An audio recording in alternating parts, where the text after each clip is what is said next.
Bom, pessoal, bom dia. Consegue me ouvir bem aí, professor? Legal? Excelente. Maravilha, beleza. Bom, sou Gabriel Simeão, fisioterapeuta. Sou formado pela Celso Lisboa em 2008, tenho 15 anos de formação e há 12 anos atuo em urgência e emergência. Tá? Sou membro da Câmara Técnica de Urgência e Emergência do CREFITO 2. Sou fundador da Associação Brasileira, sócio fundador da Associação Brasileira de Fisioterapia em Urgência e Emergência. Sou membro do Departamento Nacional de Urgência e Emergência da Associação dos Fisioterapeutas do Brasil. Trabalho no Hospital Estadual Getúlio Vargas, na emergência, na UPA Penha. Sou eu uma das pessoas que escreveu a lei que insere o fisioterapeuta nas UPAs. Tá? Junto com um grupo da Câmara Técnica, professor Mariel Patrício, professor Gabriel Maia, professor Rafael Floriano e toda a organização, a atual gestão do Conselho. Tá? Mais o que eu faço? Sou coordenador do curso de pós-graduação de Fisioterapia em Urgência e Emergência do CETESP, que é um centro de treinamento em emergência que fica no sul fluminense e que a gente também está chegando aqui no Rio. Tá? Então, minha vida acadêmica, minha vida profissional toda é voltada muito para a área de urgência e emergência. Falar sobre o efeito dos gases. Pronto. Melhorou um pouco? Acho que sim, né? Para mim também. Falar sobre o efeito dos gases na altitude, né? Na realidade, falar sobre a altitude e a repercussão que ela causa nos gases tem a ver também tem a ver bastante também com a urgência e emergência. Porque dentro da grade curricular do meu curso que eu coordeno, eu tenho a disciplina de transporte aeromédico. Hoje em dia a gente tem colegas que estão fazendo esse tipo de trabalho, participando desse trabalho no transporte aeromédico e que dentro da disciplina de formação deles precisa ter conhecimento dos gases, altitude, enfim. Então, por esse motivo que eu fico um pouco mais tranquilo para falar. Mas não é só nessa área, tá? Eu estava conversando aqui antes, logo que eu cheguei, falando um pouco sobre essa condição. Porque o colega que for trabalhar, por exemplo, com a área desportiva, fisiologia do exercício, ele possivelmente vai se submeter a essas necessidades, a essas condições, né? Porque vamos imaginar que você está num clube de futebol ou uma disputa de vôlei, ou quem sabe você de repente sai do país e vai trabalhar em outro lugar que tem altitude. Como é que você vai trabalhar com o seu atleta? Ou então, de repente, você dentro do seu consultório, dentro da sua clínica, você acaba de receber aquela pessoa que você já trata, por algum acometimento qualquer, vamos supor aí fazer uma reabilitação do paciente no joelho, e aí ele acabou de voltar de uma viagem reclamando muito de dor no joelho. E aí você observa que tem um hematoma, você observa que tem um edema, e que antes não havia acontecido isso. Vocês vão ver que tem uma relação aí. Tá? Então, conhecer essas condições, uma vez que a gente se expõe a elas, é importante, tá? E faz parte da formação de vocês e é necessário para o conhecimento, tá? Então, a gente vai falar sobre o efeito dos gases, efeito da altitude dos gases e a repercussão no corpo humano, ok? Como eu mostrei para vocês, já falei um pouco sobre o meu currículo, o que eu faço. Também eu faço bastante... eu dou treinamento de ultrassonografia para fisioterapeuta dentro do hospital, eu sou responsável pelo treinamento deles e tenho formação em ultrassonografia cinesiológica. Tá? Aqui estão as instituições ao qual pertenço. Efeito da altitude sobre os gases. Vamos lá? À medida que ascendemos a altitude cada vez maiores na aviação, no alpinismo e nos veículos espaciais, tornou-se importante compreender os efeitos da altitude das baixas pressões dos gases. Você observou agora a quantidade de situações em qual nós nos expomos, ou as pessoas que venham nos procurar se expõem? Isso é uma coisa natural, uma questão natural, tá? Primeira coisa que a gente precisa entender, conhecer, composição dos gases na atmosfera. A atmosfera é composta por gases, e esses gases são nitrogênio, oxigênio, dióxido de carbono, vapor d'água e outros gases raros. Você pode observar? Oi. Você pode observar aqui que a grande maioria do gás que ocupa o espaço em que nós estamos aqui agora é nitrogênio. Uma fração desse ar é composto por oxigênio.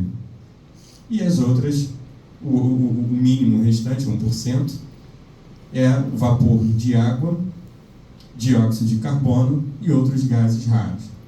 Perfeito? Vamos lá. Vou explicar para vocês um pouquinho sobre cada um desses gases e essas três principais estruturas aqui, ó, três principais gases aqui: oxigênio, nitrogênio e vapor de água. Na fisiologia respiratória isso é muito importante a gente entender, tá? Oxigênio é o que o corpo consome, absorve, é necessário para as funções vitais adequadas do corpo, ou seja, como um todo. Ele é um combustível que gera metabolismo no nosso corpo, ou seja, gera energia, né? O consumo dele é necessário para a gente fazer a respiração celular, inclusive, ok? O nitrogênio tem uma situação que é importante, vocês vão ouvir falar, ou quem já está num período avançado também vai chegar lá. Eu já chegou lá, por exemplo. O nitrogênio, ele é importante na respiração porque ele mantém uma tensão de ar dentro do alvéolo, impedindo que ele gere colapso. Vocês vão ouvir lá na frente uma questão chamada atelectasia absortiva. Isso acontece quando a pessoa é exposta a oxigênio puro, 100%. Ok? Então isso fala a respeito isso fala muito em favor do que a gente produz no paciente quando a gente está tratando um paciente de causa respiratória, tá? Conhecer essa condição, essa situação aqui é importante, porque durante, por exemplo, a ventilação mecânica, que o paciente precisa, às vezes, se expor ao oxigênio puro, 100%, a gente tem que estar atento a essa condição que pode ocorrer, a atelectasia absortiva, por conta do oxigênio. Por que isso acontece, Gabriel? Por um motivo: o oxigênio é 100% absorvido, consumido pelo corpo. Troca gasosa, hematose, difusão, é o gás, é o oxigênio que está participando totalmente nesse processo. Na troca, sai o dióxido de carbono, entra o oxigênio para a corrente sanguínea. Tá? Então, o nitrogênio tem esse papel de fazer uma tensão dentro do alvéolo, impedindo que ele colapse. Ok? A atmosfera. A gente estava falando agora um pouco aqui. Eu falei, falando sobre, então tem que saber entender a concentração dos gases na atmosfera. Eu falei assim, não, você vai entender agora que a atmosfera não é a camada sobre a qual nós estamos. É o todo. É tudo isso aqui, gente. Tudo isso aqui.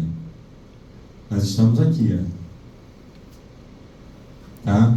Então a atmosfera é aquilo tudo ali, todas aquelas camadas. Ok? Nós estamos na troposfera, que é justamente o lugar onde se concentra 75% da massa atmosférica. Ok? E é onde nos dá meio de vida. Sem isso, não aconteceria, não teríamos vida, não teríamos capacidade de ter vida. Troposfera, a camada mais próxima da camada terrestre, né, da crosta terrestre, é composta, nela encontra-se ar usado na respiração em plantas e animais, composta por nitrogênio, oxigênio e gás carbônico. Ela tem uma altura que chega a atingir 17 km nas regiões trópicas e 7 km nas regiões do polo. Isso tem a ver com incidência de radiação solar. Tá? Isso é importante também entender, porque isso algumas vezes, e principalmente quando a gente vai falar sobre transporte aeromédico, a radiação solar influencia em algum momento nos gases, mas isso aí são altitudes lá em cima. Eu não vou me ater aqui a falar com vocês sobre transporte aeromédico propriamente dito, porque eu teria que falar sobre outras coisas demais e acabaria fugindo um pouco da temática da fisiologia do exercício. Mas vocês vão entender que tudo isso que a gente está vendo aqui, vai ver aqui agora, ela pode acontecer e vai acontecer no paciente, na pessoa também que está dentro do ambiente aéreo, né? Desculpa. Que ele está dentro de uma aeronave. Seja ele uma pessoa normal, seja ele um paciente. Só que no paciente a gente tem umas necessidades a mais que precisam ser compreendidas para colocar esse paciente dentro do avião. Tá? Então, a troposfera é a primeira camada. A estratosfera, a segunda camada mais próxima da Terra, possui uma pequena quantidade de oxigênio. Olha aí. Né? A gente já começa a observar que acima da onde nós estamos já fica mais difícil de haver possibilidade de vida, sobrevivência, porque nós dependemos de oxigênio, tá? Então, na estratosfera, nela se encontra o gás ozônio, responsável pela barreira e proteção ultravioleta. Quanto mais perto dela, gente, maior é o risco de radiação solar, radiação ultravioleta. Tem um piloto, médico, que eu fiz um curso com ele de transporte aeromédico, feito pelo Conselho, gente. O Conselho oferece capacitação gratuita, tá? É só entrar lá no site deles ou acompanhar na página do Conselho, que eles colocam lá a agenda deles com relação aos cursos. Isso é interessante para vocês também saberem, né? Talvez, eu acho que vocês podem participar, tá? Acadêmico, eu acho que em algumas coisas podem estar participando. Mas esse médico falou assim para mim uma vez: olha, eu me preocupo mais em passar protetor solar quando eu estou no avião transportando o paciente do que quando eu estou na terra, no chão. Aí ele falou: por que isso? Ele falou assim: porque eu estou mais próximo da região onde eu tenho maior incidência de radiação solar. Aqui embaixo a radiação é bem menor, decorrendo por conta das camadas da atmosfera, que compõem a atmosfera. Olha que, né, uma questão meio, a gente fica meio sem entender, né? Mas tem a ver com isso aqui, ó. A estratosfera faz essa barreira e diminui, reduz a incidência de radiação solar, tá?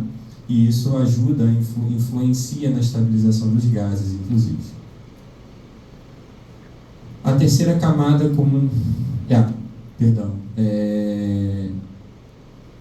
tem uma curiosidade, talvez, que vocês viram, eu queria falar sobre isso, foi isso que eu me lembrei.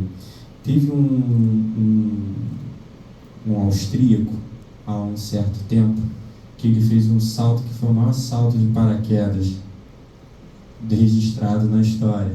Ele pulou dessa altura aqui, ó, que é correspondente à estratosfera. Para ele pular, ele teve que usar roupa espacial. Né? Porque senão, na descida, assim, ele não ia conseguir nem chegar lá em cima, de tão rarefeito que o ar é. Tá? Para vocês entenderem mais ou menos como é a situação. Mesosfera tem uma altura de até 80 km, característica por ser muito frias, com temperaturas que oscilam em torno de menos 100 graus.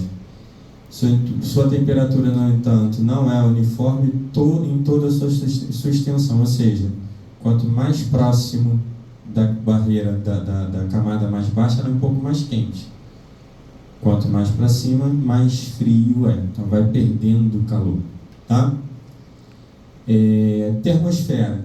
Camada atmosférica mais extensa, pode alcançar até 500 km de altura, o ar é escasso e por isso absorve facilmente a radiação solar. Ou seja, a radiação solar passa muito fácil por ela, mas ela precisa ter uma outra barreira que segura a radiação solar, que aí no caso é a estratosfera, né? E a exosfera, camada mais longe da Terra, alcançando 800 km de altura, não encontra, lá só tem gás hélio e hidrogênio, não temos a molécula de oxigênio, e é justamente a camada da atmosfera onde ficam os satélites, enfim. Uma outra curiosidade aqui, nessa camada aqui, ó, termosfera, teoricamente, segundo os estudiosos dessa disciplina, falam que ela é a camada protetora da Terra contra questões de meteoro, né, meteorito. Por quê? Pelo fato dela ser longa, grande, e ela tem uma alteração de temperatura, é justamente no momento em quando a gente vê nos filmes, ou até mesmo com a NASA, quando mostra alguma coisa, o momento em que a aeronave, a nave espacial vai atravessando as camadas da atmosfera, é onde entra em combustão. É justamente aqui. Começa aqui. Tá? Então, para vocês verem que... Mas para que eu preciso entender isso, gente? A gente está indo para o espaço, né? Então, isso tudo a gente precisa entender e compreender quais são os efeitos que isso tem sobre o nosso corpo. Pressão atmosférica. A gente falou aqui sobre as camadas e tudo mais, né? Mas agora a gente precisa entender o que é pressão atmosférica. Ela é medida pelo barômetro, tá? Que é utilizado para medir a pressão atmosférica. A pressão atmosférica é o peso que o ar exerce sobre a superfície terrestre. Ar pesa? Pesa. Não é molécula? Você não tem molécula de oxigênio, de nitrogênio, de dióxido de carbono, de vapor d'água.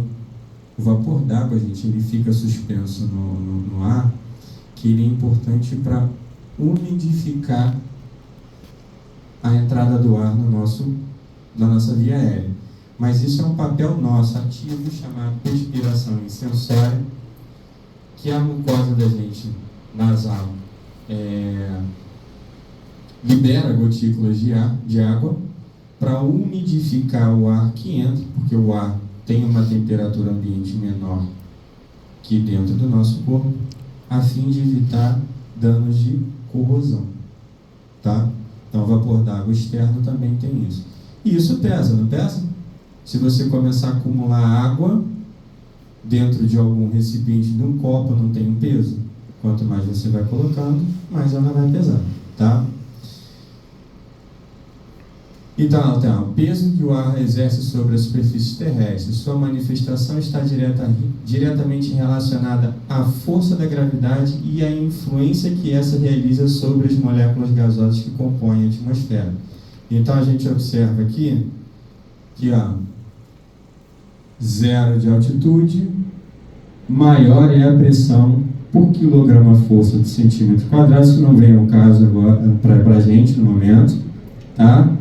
Que isso aqui vai representar a condição ótima, ou seja, a nível do mar. Enquanto que a gente vai subindo, podemos chegar a 10 mil metros de altura, como tem essa medida aqui. Olha a diferença da pressão atmosférica.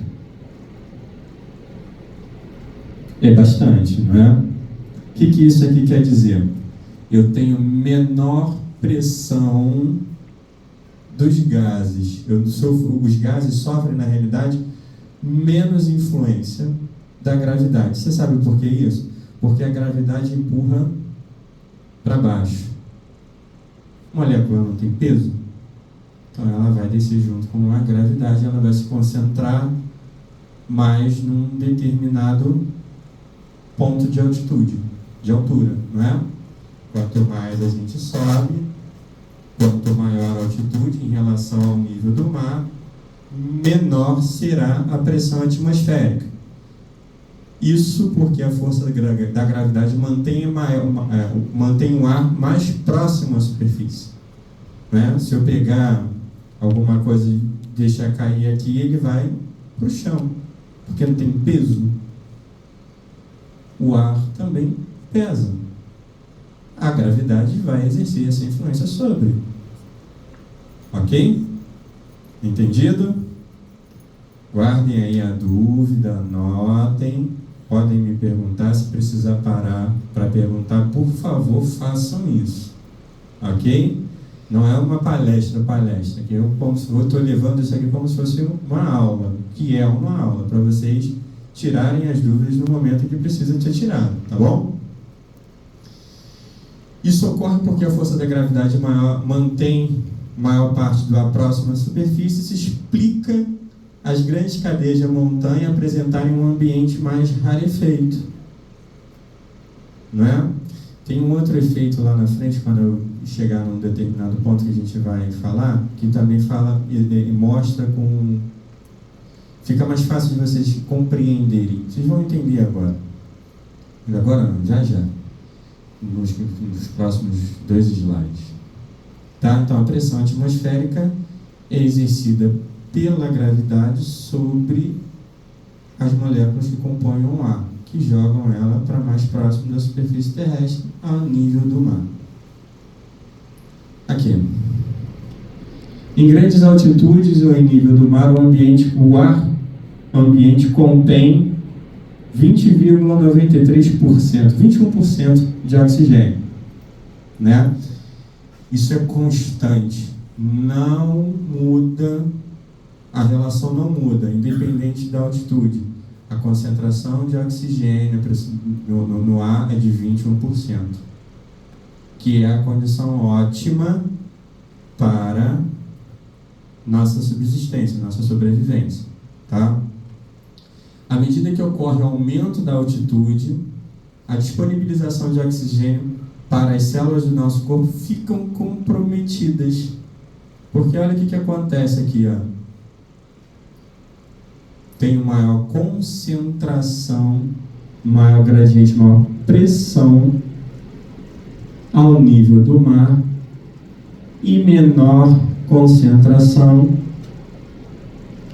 em altitude elevada.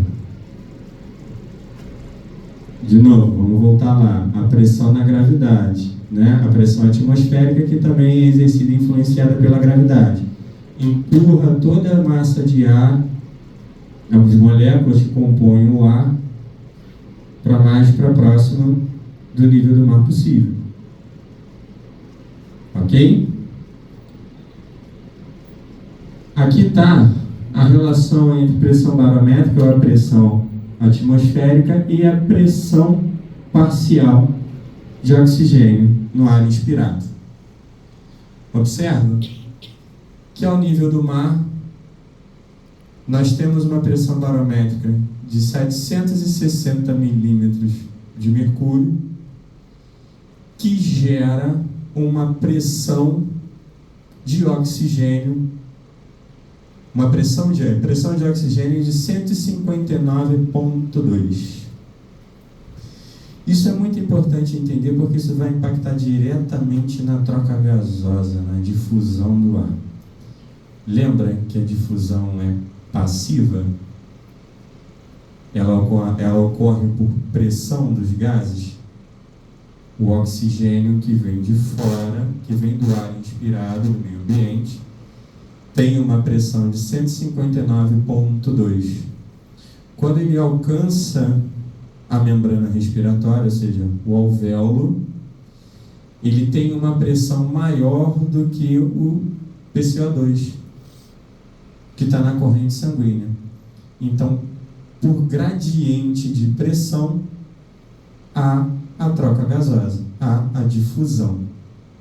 Ok? Então, eu tenho que ter uma... Para a difusão acontecer, eu preciso ter uma adequada pressão de oxigênio no ar inspirado, para que haja essa relação. E aí, à medida que a altitude vai subindo, né? Olha o que acontece com a pressão de oxigênio no ar inspirado. Vai lá embaixo. O que vai acontecer com isso? Aí a gente já começa a estabelecer, criar um entendimento e um raciocínio. Ah, tá, então tudo bem.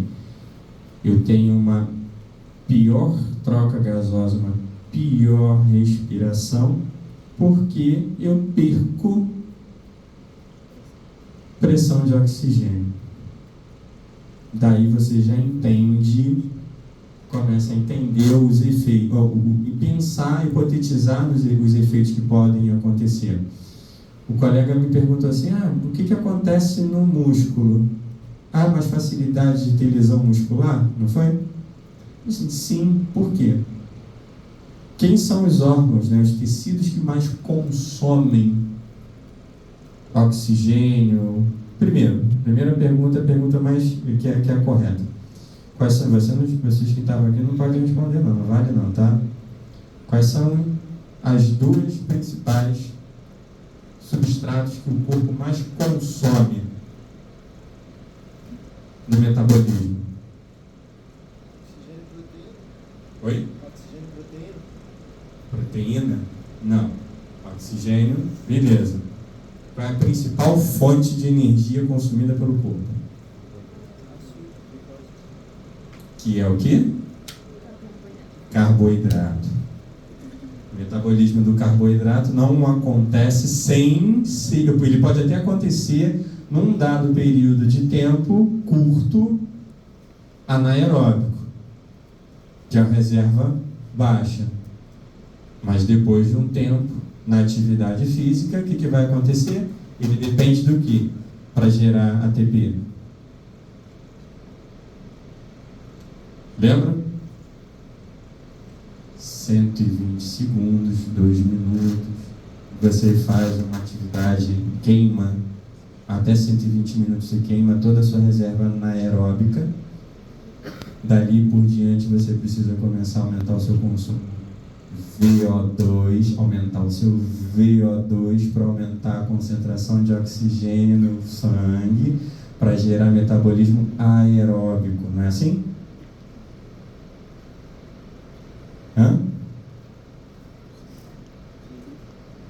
Então o oxigênio ele é necessário para justamente acontecer isso, acontecer o metabolismo aeróbico, para você consumir carboidrato.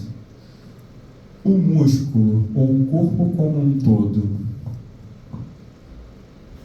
com uma pressão de oxigênio no ar inspirado, uma pressão parcial de oxigênio no ar inspirado, nessas condições, como é que fica esse metabolismo? Não fica, né? Bem mais difícil, né? Imagina um cara jogando uma partida de futebol, Copa Libertadores. O cara vem jogar mais ou menos nessa faixa de altitude aqui, ó. O que não vai acontecer com ele? Né? Duas estruturas, dois sistemas que mais consomem oxigênio e carboidrato. Primeiro, em repouso, é o cérebro. Tá? Para manter as suas atividades. A segunda, que passa a ser a primeira, dependendo da intensidade da atividade, é o músculo, que consome oxigênio e carboidrato. Então, quando eu vou falar da questão do estresse da altitude, eu preciso entender isso, porque não é só para o paciente que vai ser transportado, mas é o cara que vai se expor à altitude, seja por passeio, pegar um avião, vou para o Peru, para Machu Picchu. Você vai passar um dobrado no início da sua viagem até conseguir curtir ela de uma melhor maneira possível, porque isso aqui vai te causar vários efeitos até você conseguir chegar a uma certa adaptação, tá? E aí, esse cara aqui, ó, Torricelli, em 1643, falou a seguinte situação: vivemos submerso num oceano de ar, que mediante as experiências inquestionáveis, sabemos ter peso. Né? O que é o oceano? Não são moléculas de água, H2O? O ar atmosférico também é uma concentração de gases, de moléculas, não é? É como se nós também estivéssemos mergulhados na atmosfera. Lógico, com as suas diferenças, mas é só para vocês terem esse raciocínio, tá? Que é o que eles falam. Tendo isso como pressuposto, o incremento da altitude está associado ao decréscimo exponencial da pressão barométrica, ou seja, a pressão que os gases exercem na atmosfera, né?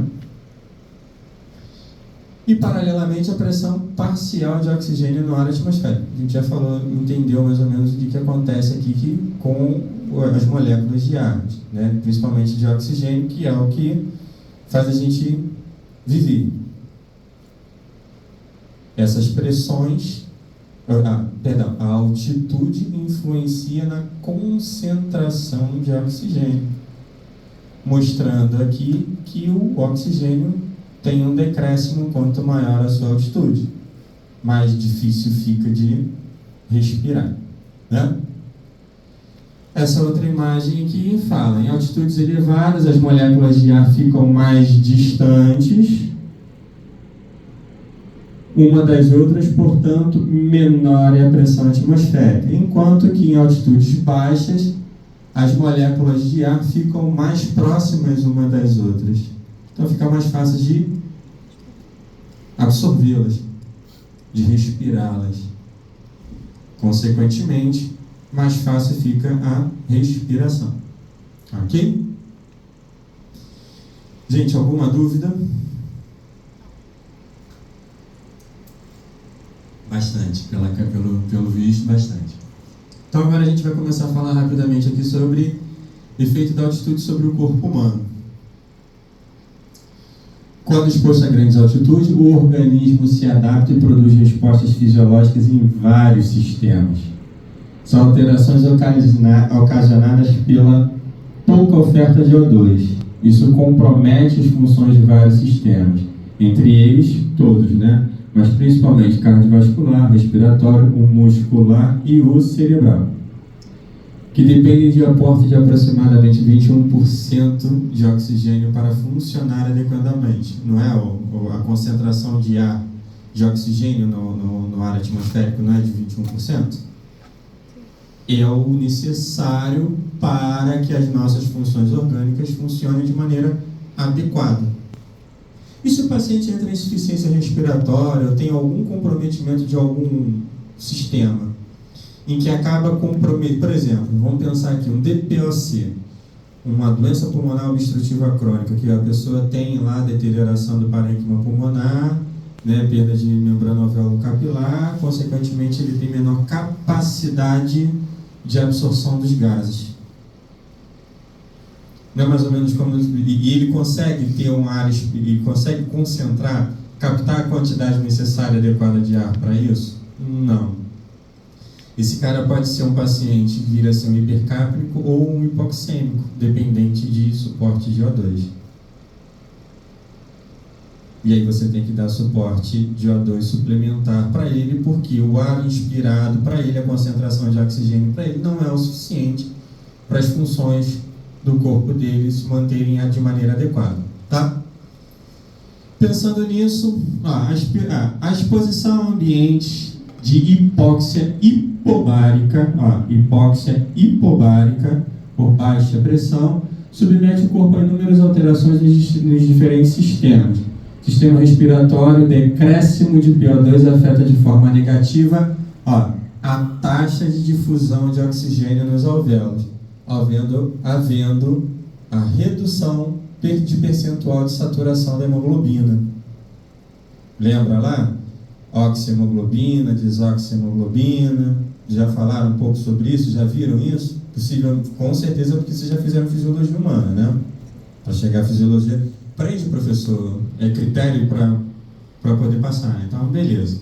Então, a gente já sabe que, eu já falei aqui também, pressão do ar inspirado com um PO2 de 59,2 milímetros de mercúrio gera uma maior cadeia de maior pressão, gradiente de pressão, que ele é mais facilmente empurrado para a membrana alvéolo capilar e, consequentemente, se adere mais facilmente à hemoglobina, fazendo com que esse estresse causa a soltura do CO2 que entra para a membrana, para o alvéolo e ganha a direção do ar expirado, né? Se transforma em ar expirado.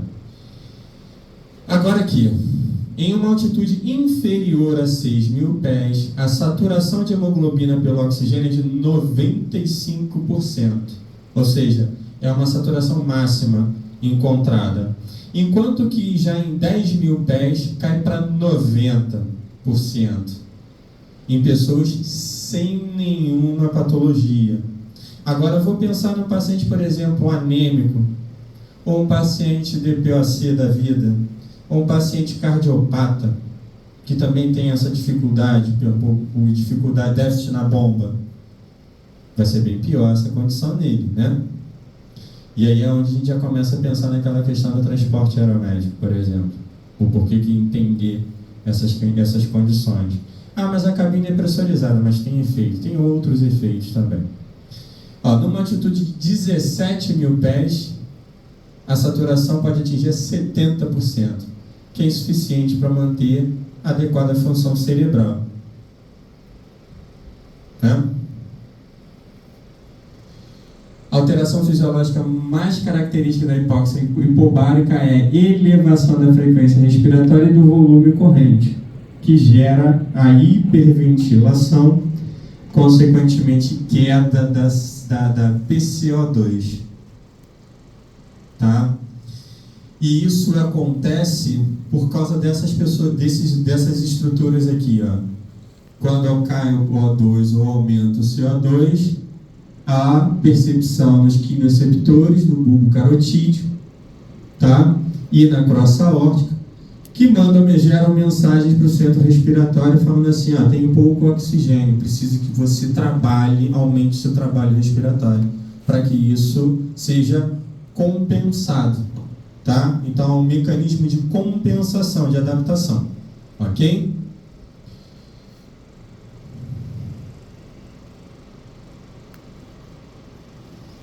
O fluxo sanguíneo se torna mais seletivo. Vocês já devem ter visto isso assim, para lembrar da seguinte condição. Vou voltar aqui rapidamente para mostrar para vocês o seguinte: isso já acontece mesmo no nosso, aqui, no nível do mar. Vamos lá. Se eu tenho um paciente acamado, por exemplo, ele tem uma maior pressão sobre a parte posterior, né? A região dorsal. Então, consequentemente, pela força da gravidade, esses alvéolos começam a sofrer pressão e reduzir o seu tamanho, diminuir o seu tamanho. Consequentemente, entra menos ar. Consequentemente, vai circular menos sangue ali, porque o sangue vai começar a se desviar do fluxo dele para regiões melhor ventiladas. Tá? O pulmão ele é heterogêneo, ok? Então, o que vai acontecer com isso aqui? O sangue que, teoricamente, estaria circulando numa determinada área, ele vai parar de circular naquela área, vai ser desviado para a área melhor ventilada, consequentemente, para fazer um mecanismo de compensação para que ele possa captar maior quantidade de oxigênio para suprir a demanda daquela necessidade daquela pessoa no momento, tá? Em altitude elevada, o ar fica mais seco e a temperatura cai. A perda de água corporal. Você lembra que eu falei aqui? Perspiração insensória, que é quando a gente começa a perder líquido pela nossa membrana, nossa mucosa, que é justamente para poder umidificar o ar inspirado. O ar mais seco e a temperatura cai. Isso gera uma necessidade de aumentar a perspiração insensória para aquecer e umidificar o ar, para que ele entre de maneira adequada no nosso corpo, na nossa via aérea, e que não seja corrosivo, lesivo, nocivo ao nosso corpo. Oxigênio a 100% é brutal, muito bruto, é brutal sobre o parênquima pulmonar. Ele é extremamente corrosivo. Vocês vão ouvir falar muito nisso quando estiverem na terapia intensiva, na respiratória, que ele tem um efeito nocivo, né? Enorme. Em pouco tempo de exposição ao oxigênio puro, a 100%, já é capaz de iniciar um processo de lesão pulmonar. Tá? Aí isso acontece aqui, perda de água corporal, há um aumento da viscosidade sanguínea. O sangue mais denso, o volume de ejeção, fração de ejeção do ventrículo cai, consequentemente aumenta o trabalho cardíaco, a força do músculo cardíaco para bombear esse sangue, tá? Contudo, como precisa ocorrer um aumento do débito cardíaco, a frequência aumenta para sanar temporariamente essa queda de volume. Mas aí o que acontece? A gente começa a aumentar a frequência cardíaca de repouso, em repouso, porque o seu coração começa a ter necessidade de trabalhar mais para, primeiro, suprir essa demanda de oxigênio, mandar mais sangue para o pulmão para ele trocar mais, porque você está numa região que está te causando uma hipoxemia hipobárica, né? O sangue também, com o aumento da viscosidade, faz com que esse coração trabalhe mais. Isso aí é tudo alteração aguda no momento da exposição do corpo a grandes altitudes, tá? E aí vem a eritropoetina. Depois desse trabalho todo lá, que o coração teve que fazer, né, para poder conseguir aumentar a sua capacidade de ventilação, o pulmão também, o sangue também sofre essa influência. Quem é a substância, a principal substância, se não a única substância, responsável por carregar o oxigênio no sangue? Hemoglobina. Ela vem da onde? Dos eritrócitos. Quem é a substância preceptora que estimula, na realidade, a medula óssea? Eritropoetina, produzida no rim. A eritropoetina é um hormônio produzido pelos rins, sendo responsável mais importante pela liberação de eritrócitos, células vermelhas. Nas primeiras horas de exposição à elevação da altitude, ocorre um aumento da produção da EPO, né, eritropoetina. Já o incremento do número de hemácias e hemoglobinas se dá mais lentamente, demora um tempo maior para que ela consiga ser liberada, alcançar uma maturação, tá? Apenas após algumas semanas dessas que vivendo em ambiente de hipoxemia hipobárica. Quer ver uma coisa? Que antigamente isso é considerado doping pelos órgãos, né, entidades esportivas. Tinham pessoas que tomavam injeções de eritropoetina para aumentar a produção, a liberação de células vermelhas para poder disputar um campeonato, uma coisa qualquer em altitude. Outra coisa também que é considerado como doping é fazer enxerto autólogo, ou seja, o cara tira o sangue dele a um certo tempo, guarda num determinado lugar no laboratório, e aí quando chega próximo da competição, ele vai lá e pega aquela bolsa de sangue e bota todo para dentro dele de volta. Aumenta a concentração de hemoglobina, de hemácia, de série vermelha no sangue. Isso também é doping, né? Aí a gente traz essa necessidade, esse conhecimento da disciplina para essas condições. E o efeito, o que pode ocorrer, né? Como é que o pessoal pode trazer essa situação dentro de prática desportiva, por exemplo? E aí, no coração, a elevação da EPO e dos eritrócitos acarreta uma melhor capacidade aeróbica. Consequentemente, o oxigênio circulante no sangue aumentaria, fornecendo seu suprimento às demandas necessárias do organismo. O benefício desse aumento de liberação somente serão sentidos após alguns dias, na fase de aclimatação. Tem uma técnica que o pessoal usa aí no preparo físico, né? Que bota o cara para ficar um tempo num lugar com uma certa altitude, e aí toda vez que ele vai treinar, dia sim, dia não, ele desce para o nível do mar. Vai para a altitude, desce para o nível do mar. É trabalhoso, né? Mas isso é uma situação, uma condição que os preparadores físicos utilizam para melhor fazer com que esse atleta, essa pessoa tenha um melhor rendimento na prática desportiva dele. Está vendo como é importante conhecer essas condições? Porque é importante para vocês, porque em vários pontos vocês podem identificar essa necessidade, se vocês forem trabalhar com traumato-ortopedia desportiva, e aí também, não, Gabriel, eu quero ir para urgência e emergência e fazer transporte aeromédico. Está tudo aqui, isso não vai mudar, tá? Sistema neurológico, vamos lá, isso aqui é bem bacana, tá? A gente estava falando agora há pouco sobre essa necessidade, né? Indivíduos expostos a uma altitude entre 610 a 2.440 metros podem apresentar alterações na aprendizagem, e a altitude acima de 3.500 pode ocorrer comportamentos ansiosos e sintomas de doença aguda da montanha, cefaleia, insônia, taquicardia, falta de ar, vertigens, parecendo ataque de pânico, né? Ou ansiedade severa.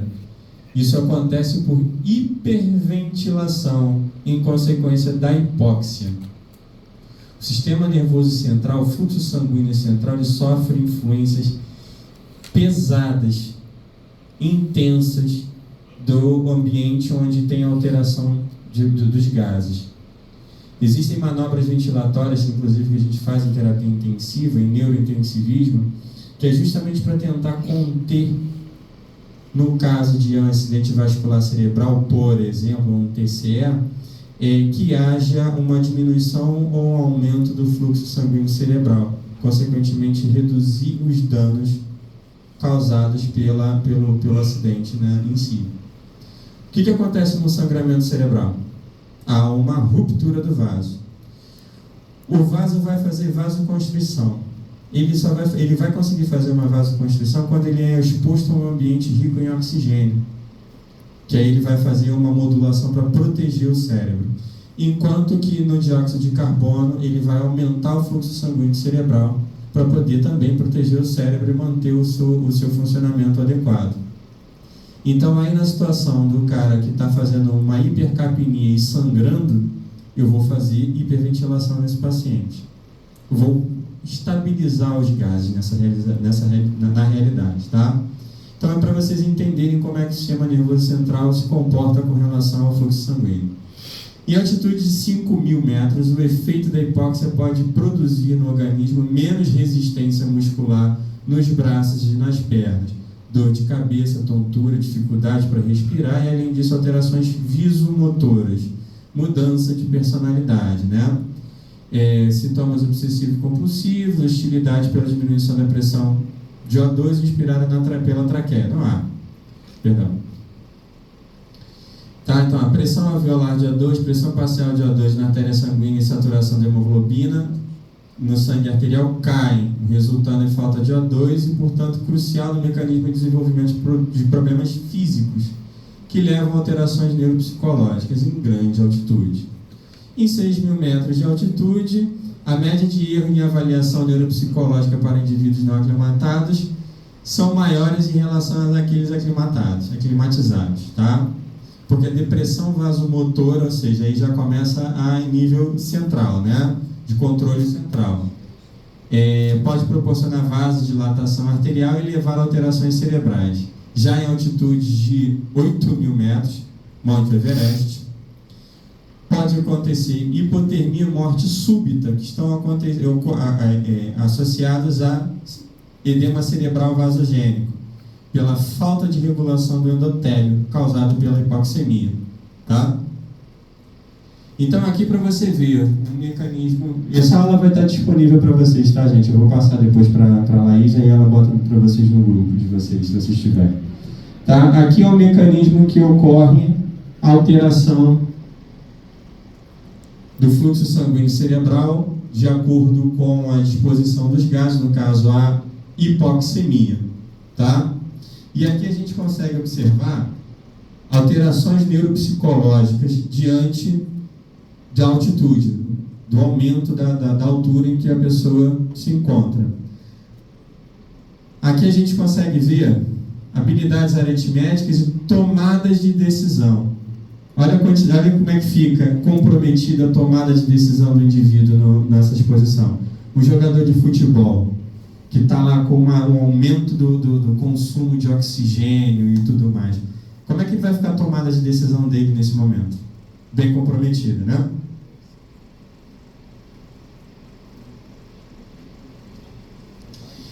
E aí aqui entra um pouco falando sobre as questões envolvendo o voo, tá? Disposição em ambientes, cabine pressurizada, em alta altitude, ou seja, altitude de voo. Existe uma situação chamada disbarismo. Esse disbarismo ele é composto, ele é uma alteração fisiológica decorrente de mudança da pressão atmosférica, tá?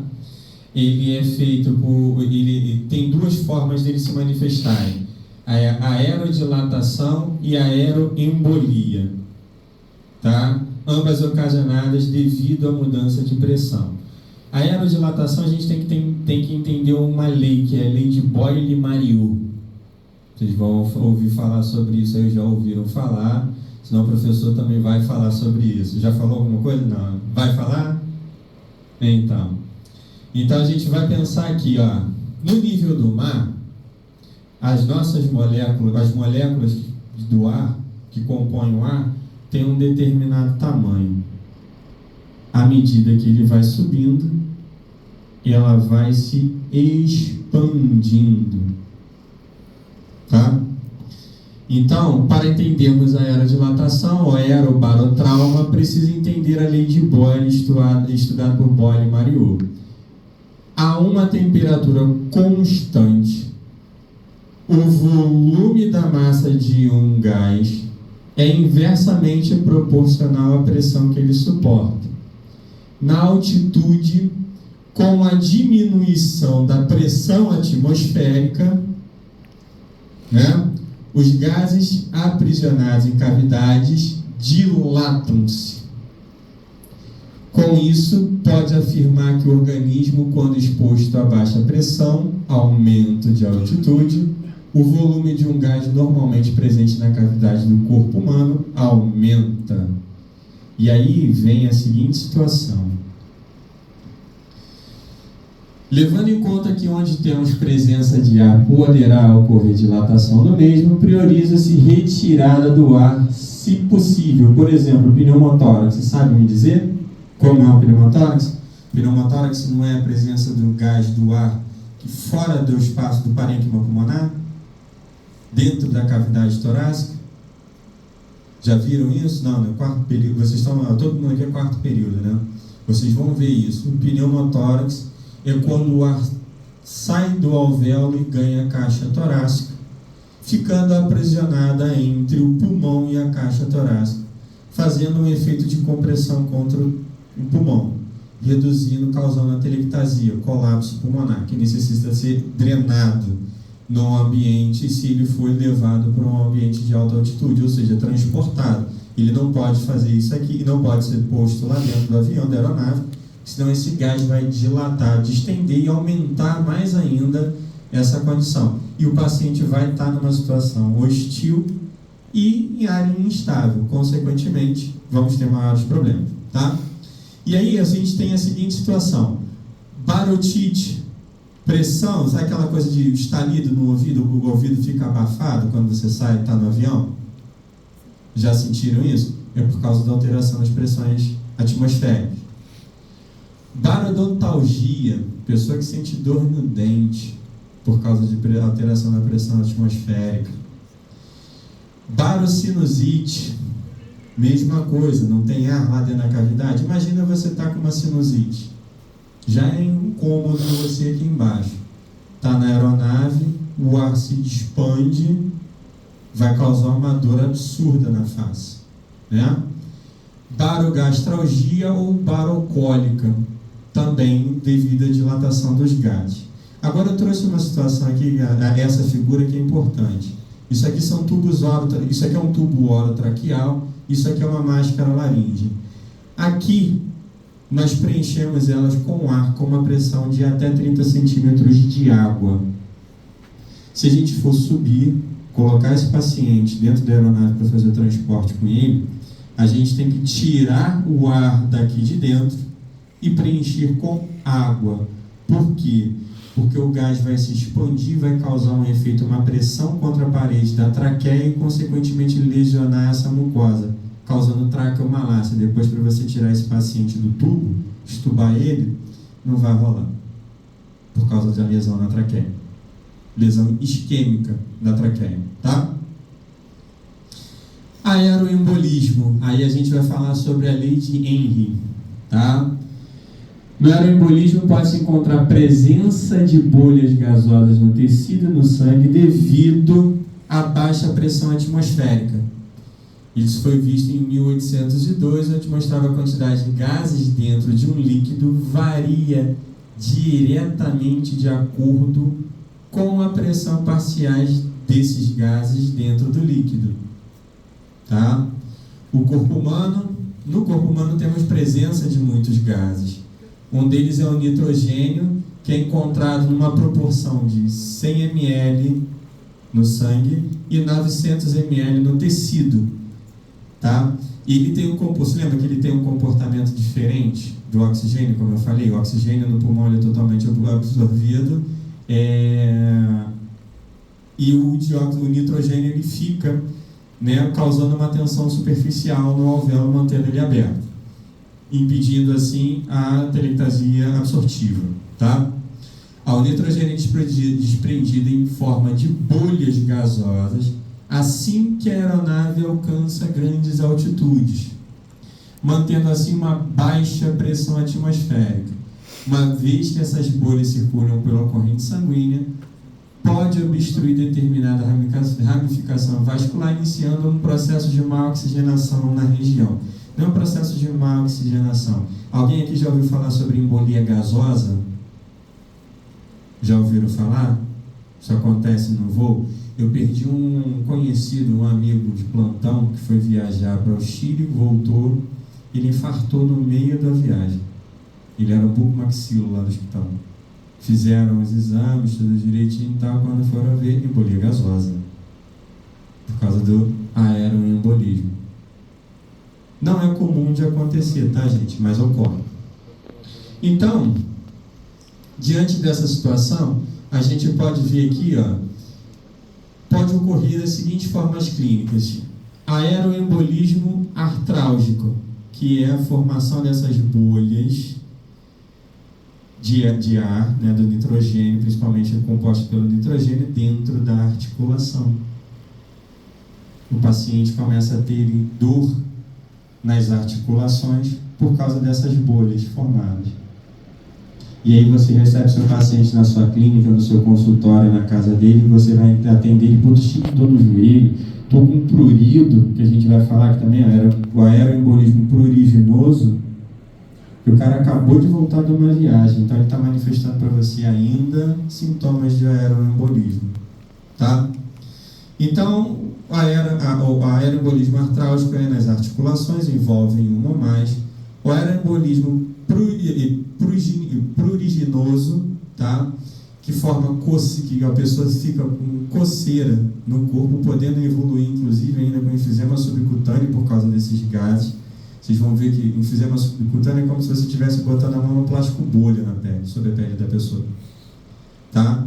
Aeroembolismo nervoso, que pode acometer o nervo periférico, mas também o sistema nervoso central, que pode levar inclusive à perda da consciência. Tá? E o aeroembolismo pulmonar, a embolia pulmonar.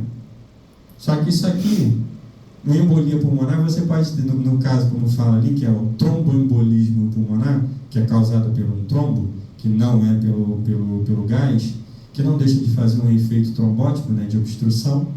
Ele também pode acontecer no coração, como aconteceu nesse conhecido meu que faleceu durante o voo. Pode acontecer na vascularização do cérebro, ou seja, é vascular. Tá? São os gases, as bolhas dos gases dentro dos vasos, ok? E aí que a gente tem algumas outras condições, que é o mal agudo da montanha, o edema pulmonar de altitude e o edema cerebral de altitude. Esse aqui é o mais grave de todos, tá, gente? Esses dois aqui são os mais graves de todos, que é risco iminente de morte porque você está num ambiente hostil. Como é que você vai fazer para descer com um cara desse? Rápido? Difícil, né? Concluindo, grandes altitudes em um ambiente hostil e que para atuar nessas condições é necessário que o profissional tenha boa formação e domínio do conhecimento para minimizar ou mesmo tratar o indivíduo que manifeste complicações pela exposição de grandes altitudes. Tá? Então, aprofundar, se vocês vão, independente da área que vocês vão trabalhar, em que envolva essa condição, é importante que vocês tenham esse conhecimento, porque vocês vão lidar com essa situação constantemente. Ok?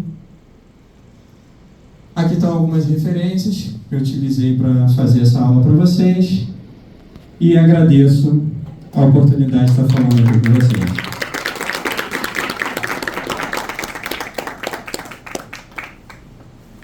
Perguntas?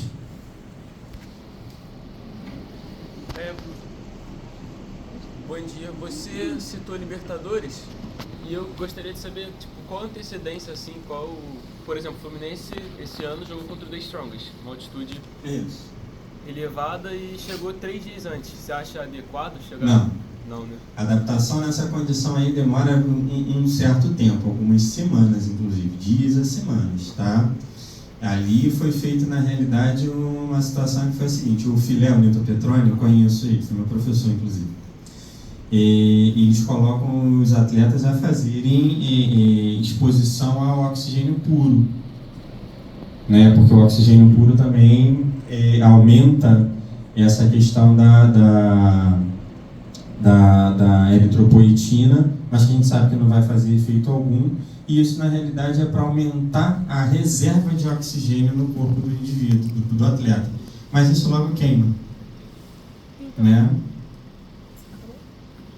Você falou que então, nessas altitudes, a pressão ele vai consumir menos oxigênio. O que faria, no caso, se a pessoa for disputar um campeonato, fazer alguma prática de exercício, ou até mesmo viajar para poder evitar que aconteça todas essas coisas? Sim, não tem muito o que fazer, minimizar. Tem uma situação que se faz que é a seguinte: existem orientações de preparadores físicos para os atletas e tudo mais, em que eles falam o seguinte: aumentar o consumo de carboidrato reduz o dano, minimiza esses sintomas, né? Porque para fazer a adaptação, só se você tivesse a seguinte forma, como faria aqui, poderia ser feito. Você tivesse um lugar que tivesse câmaras hipobáricas, que você ia colocar o cara lá dentro dessa câmara, e aí lá eles iam controlar a pressão de oxigênio, parcial de oxigênio, até naquela concentração de oxigênio naquele ambiente, idêntico ao local onde ele vai. E aí ficar naquele ambiente até se adaptar. Mas a gente sabe que não é bem assim, né? Aqui isso é difícil e caro de acontecer. Mas tá? é mesmo então aumentar a absorção de carboidrato. Isso é uma das condições, tá? Porque não tem muito o que fazer, né? Ali a gente está lidando com o meio físico. Lembra quando eu mostrei ali que a pressão de oxigênio no ar ambiente, no nível do mar, é de 159, enquanto que o cara chega numa altitude de 9.000 metros, chega a 42? A não ser que para você fazer isso, para você minimizar esses danos, você vai andar com cilindros de oxigênio do seu lado. Entendeu? E uma situação contrária, por exemplo, o cara vai fazer uma prova de maratona. O cara mora na Bolívia, como ele falou, e vem fazer a prova aqui no Rio.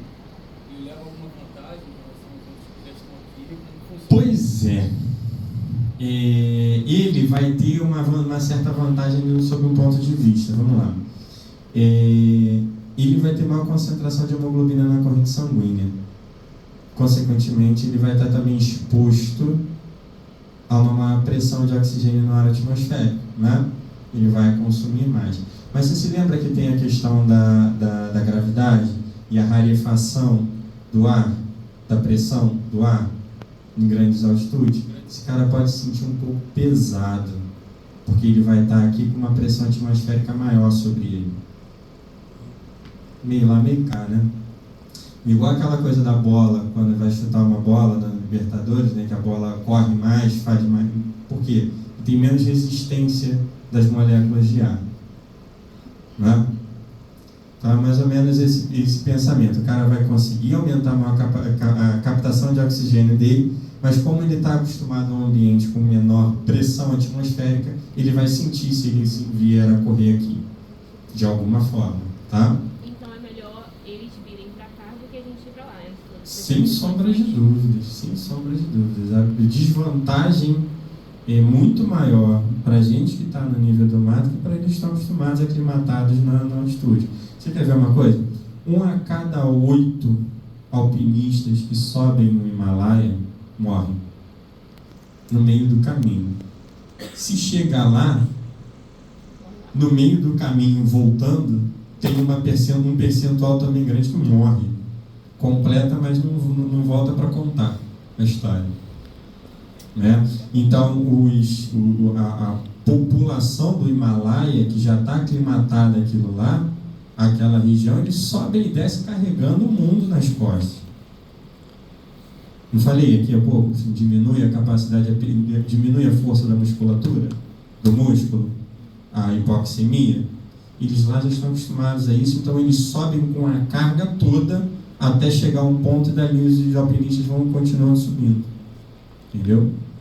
A adaptação, você disse que tem os jogadores, demora em torno de 1 semana para eles.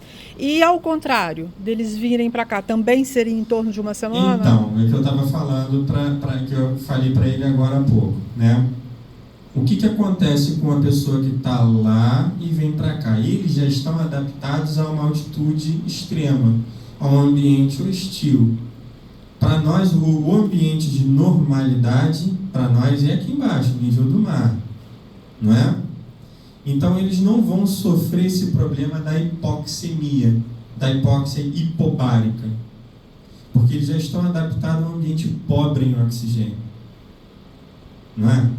E aí eles vêm para cá, para um ambiente, para a nossa região, para a faixa de altitude, ou seja, zero, onde a gente está, em nível do mar. Ele vai sofrer algum problema disso? Você disse que ele vai se sentir mais pesado. Pois é. Por quê? Da gravidade que aqui. Por quê? Por causa da pressão, aumento da pressão dos gases aqui, que é influenciada pela pressão, pela força da gravidade. Mas a força da gravidade é igual em tudo quanto é lugar, não é? O que vai ser influenciado é a pressão dos gases, ou seja, a pressão de oxigênio. Você lembra que eu falei ali no gráfico, eu mostrei na tabela? O cara, numa determinada altitude, ele tem uma pressão de oxigênio no ar de X. Quando você aumenta essa altitude, essa pressão cai.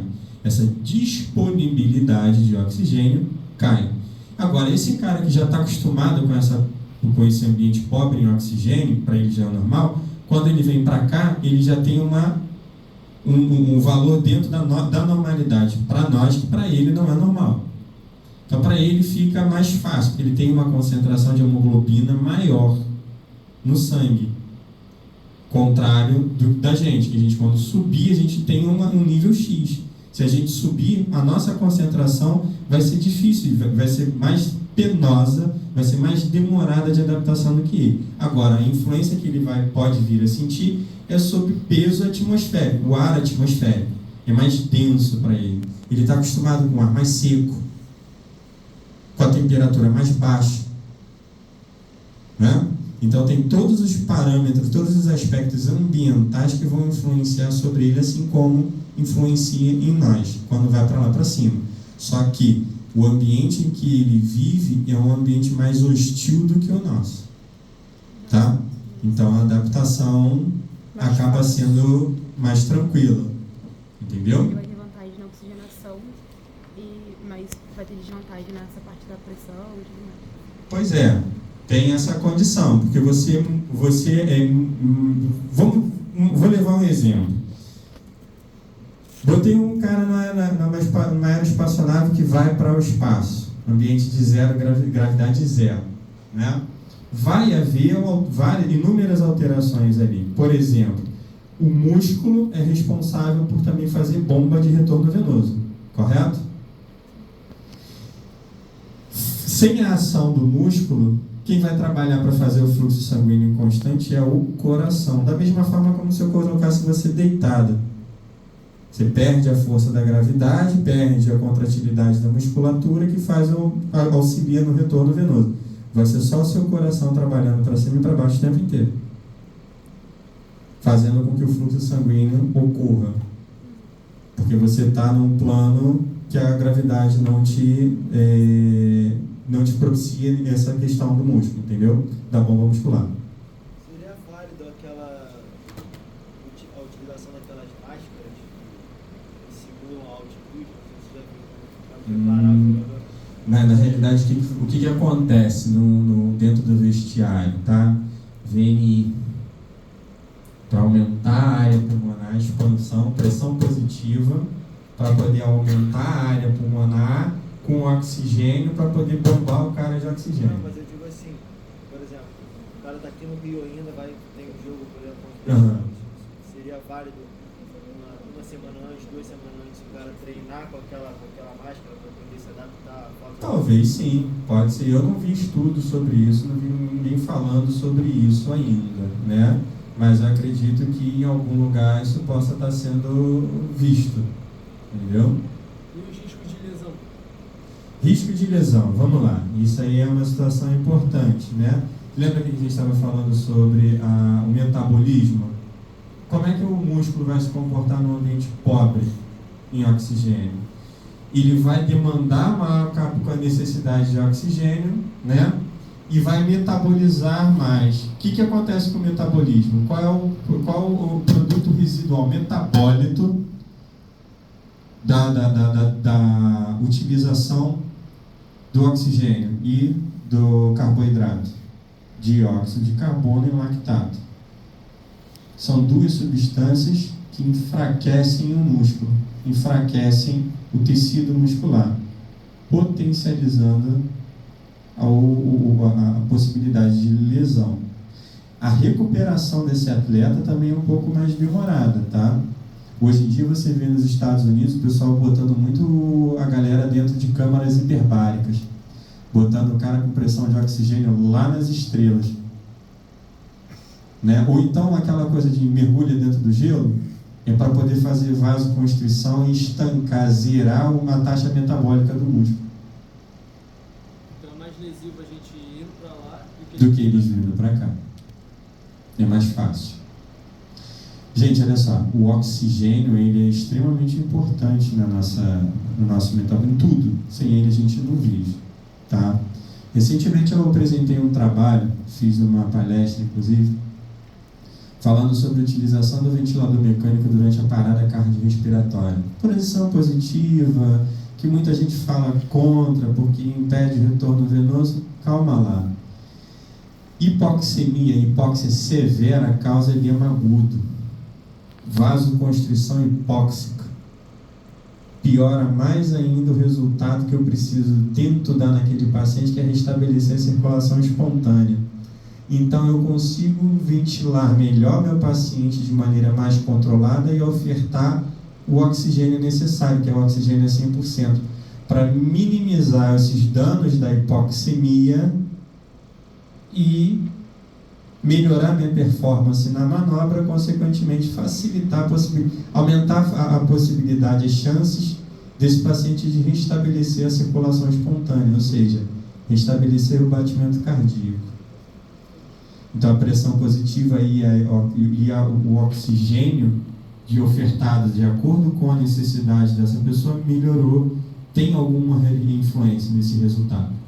Então, sem o oxigênio, você ir para um ambiente onde é pobre em oxigênio, né, é muito mais problemático, extremamente problemático.